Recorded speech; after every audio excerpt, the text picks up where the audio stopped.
لوگوں سے بات ہوئی تو انہوں نے یہی بتایا جی شادی لیٹ کر دی ہم نے. کیوں جی؟ بچوں کے امتحان آ گئے، کارڈ چھپے ہوئے ہیں، لوگوں کو کارڈ بانٹ دیے ہیں، دعوت چلی گئی ہے، اچانک سے جناب امتحان آ گئے، شادی لیٹ.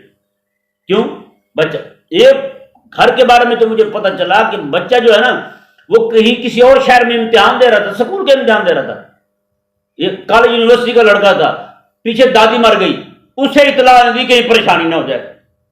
میں نے کہا دادی مرنے سے بڑی بھی کوئی پریشانی ہوتی ہے گھر میں؟ بھائی گھر کا فرق چلا گیا ہے، اتنی پریشانی ہے. انہوں نے اطلاع نہیں دی کہ امتحان میں اس کا ذہن جو ہے وہ الجھن کا شکار نہ ہو جائے، پریشان نہ ہو جائے، تاکہ وہ اپنے امتحان صحیح طرح سے دے سکے. یار وہ ایک بچہ ایک اپنا امتحان دے رہا ہے، وہ دنیاوی مستقبل کے لیے امتحان دے رہا ہے.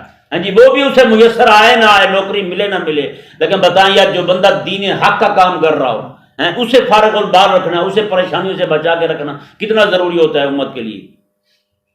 لیکن ہمارے ہاں تو یہ سمجھ ہی نہیں ہے لوگوں کو.